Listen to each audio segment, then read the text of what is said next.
Hey everybody, today I like to share as many Lightroom tips as possible in just one single 10-minute-ish video, and I'm actually gonna take this raw file right here and edit it, show you off the sliders and adjustments on, and hopefully end up with a picture like this at the end.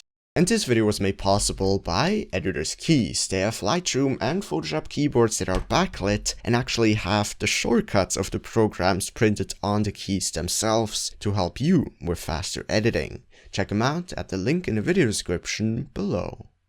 Alright, so let's get started here, and the first thing I really like to do is just bring down the highlights and bring up the shadows by quite a bit. That will just open up everything, give you a lot of free room to further work with. Now in this particular picture it's just a little bit too bright, so I'm going to bring down the exposure by barely half a stop. And also crop the photo, because as you can see there's just so much sky, so much negative space that doesn't really need to be there, that it works much better if I just crop it, gives a lot more attention on the actual subjects that are important. Then moving on, because bringing down the highlights, bringing up the shadows makes everything a little bit more flat, going into the minus blacks can actually be a really nice way to go about it, because going into the plus contrast, you can also do that, but minus blacks is just way more selective and actually just makes the dark parts a bit darker and doesn't really affect the entire picture as the contrast does. As for the clarity, definitely be careful if we want to bring that into the plus, because it will bring out all the textures with every single little thing like crazy, and that might not be what you want at all. But here I really like to add at least a little bit, because it works beautifully on the ridges and textures of the mountains, but also don't be afraid to go into the minus if it works for your particular picture. Now vibrance is a thing that will just bring up the color in a very selective way and kind of only do so in the colors that aren't as prominent already, so it's kind of a more smart way, works a lot of the times. Whereas the saturation is just kind of a very broad, very overall saturation adjustment, and you can even go into the minus with one, go into the plus with the other. And what I think I'm gonna do here is just go a little bit into plus with vibrance and leave the saturation at 0, because it doesn't need too much overall saturation or colors at all. Now going to the tonal curve, you can move around all of these sliders of course, and what I think I'm going to do is bring up the highlights a little bit just to make the very bright parts a little bit more dynamic, and the lights overall are very broad adjustments, so I'm going to bring them down in this case, bring up the darks, bring down the shadows here, and go back up again because I haven't adjusted the whites, and the whites will add quite a lot of dynamic, as you can see, especially in the foreground, but you definitely have to be careful with the sky, so I'm just gonna bring it up by a bit but not too much, because I'm gonna grab a graduated filter in a second. But going to the HSL tool, here you can fine-tune all of the hues, all of the colors very individually, which is great, especially in a picture like this, because I think I'm just going to bring the greens a little bit more to the right and bring the whole yellow tones more towards the left, and then while I'm at it also just fine-tune all of the orange tones, maybe even bring it more towards the orange like this, yeah, just something like that. And then even bring the red tones a little bit more towards the minus. And here you can really fine tune all sorts of different colors.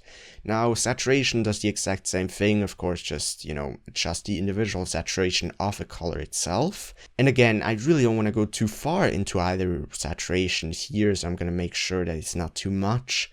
And luminance will kind of do the same thing, just with the actual luminance and the brightness of the individual color.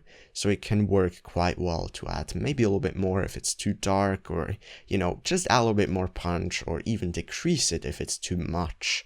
So with that being said, let's just go down into the split tonings real quick, because here you can actually just click on this little box right next to the highlights. And with this color palette, you can actually choose which kind of colors you want to be in the highlights of your photos. So a lot of times just warm tones will work quite well. I'm actually going to go for quite a warm tone more towards the oranges and even red tones. Then just add a little bit of saturation here and go into the shadows right away and kind of add the opposite with more of a bluish and purplish color. You want to be careful not to go too far into the saturation, because it's very easy to make it kind of look too much and overdone, but if you do it in a smart way, it does add a lot to your picture. And with that being said, actually, let's just go down into the, into the effects because I want to add some vignetting here. And vignetting is great to add some more central attention, less attention towards the edges, and also generally give more mood to your entire picture because it looks a little bit darker, a little bit more interesting in a way. But you definitely don't want to go too far, especially in kind of dark and, you know, overcast pictures. It works a lot better than in kind of very bright and high key ones. Then camera calibration, another thing that I like to do is just go through all of these profiles and see how the color actually looks. Camera portrait doesn't look bad, but it's just a little bit too crazy. What I think I'm actually gonna do is go to camera standard because I really like the red tones and the whole mixture here, and go into the saturation overall, bring that down a little bit, and even adjust the vibrance again. So that's a great thing about Lightroom. You can just go back and do an adjustment and, you know, move it around as many times as you want. So with that being said, I think that's pretty much the overall look done, but now I'm going to go into the local adjustments. And first of all, what I want to do is just go into the foreground right here, go into the minus exposure by quite a bit, while also lifting the shadows, minus contrast a little bit, because I just want to make it darker. I don't want to make it more contrasty at all. And then I'm going to grab, well, actually, first of all, another graduated filter for the sky. Again, reset everything here and just go into the minus exposure. Now, the thing here is, if you go far into minus exposure, especially with the sky, it might look a little bit too oversaturated. So you might have to just adjust your actual saturation slider, and you could even adjust the color temperature, but I liked a little bit of blue in there. So just something like that, maybe even add more contrast and bring up the shadows in exchange, and then go real quick into the brush, because right now, if you look at the red parts, red indicates all of the areas that are actually adjusted by this filter, and it's also adjusting some of the foregrounds, but I don't want that. Instead, I'm just going to go into the brush with it, hold down the Alt key, and brush away some of that foreground, so only the actual sky is actually affected by it. So I think that's a pretty good overall saturation and color and exposure, but now I just want to make it a bit more interesting. For that, I'm going to go and grab a big radial filter right here and just add some plus exposure, mix it with a bit of, I'm actually not sure, maybe no plus whites because it's a little bit too aggressive, but instead just mix it with a bit of plus highlights and add some plus contrast and minus blacks in there to actually, you know, not make the whole clouds too blown out, but instead really just worry about the actual exposure. And then you can go into the color itself and add even some more differentiation here. And yeah, I think I'm gonna make it a little bit more warm, although I do want to quickly try out some of the other colors. But yeah, just some more warm tones work quite well here. Again, not too much at all, but something like that actually works really, really well if you ask me. So now I'm just gonna add another graduated filter over the top left, add a little bit more blues, and that way you will get more differentiation from one side to another. And it's really all about differentiation, as long as you can still make it look natural and not too overdone, because that will add a lot of complexity, a lot of interest to your photo. And I think that actually looks pretty good, maybe even more kind of a light bluish tone. I want to add just another last graduated filter over the bottom right here, and make that whole tint a little bit more into the greens, and also, yeah, make it a bit colder, so there's again more of a differentiation from the foreground to the actual midpoint where the radial filter is. And with it, I think I'm just going to go into the Doctrine Burning. So Doctrine Burning is just making individual parts either darker or brighter. And here, I really don't want to go too far because it's a very subtle overall picture. So you don't want to go like crazy into either one. But just adding a bit of, especially with plus whites, can work super well. And then you can just right click and duplicate all of these filters, bring it over another area, and kind of make the whole, you know, shadowy area a little bit more differentiated, if that's a word, and make it more interesting. Just right click, duplicate. And if you would want to spend more time here, you could also zoom in and really, you know, fine tune all of these sliders accordingly with every single spot.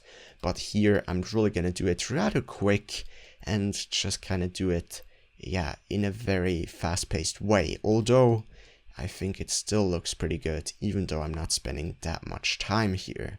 And after being done with the plus exposure, I'm also going to go into the minus exposure, because I always say it, having just my plus exposure part and having everything very bright is kind of boring, kind of dull.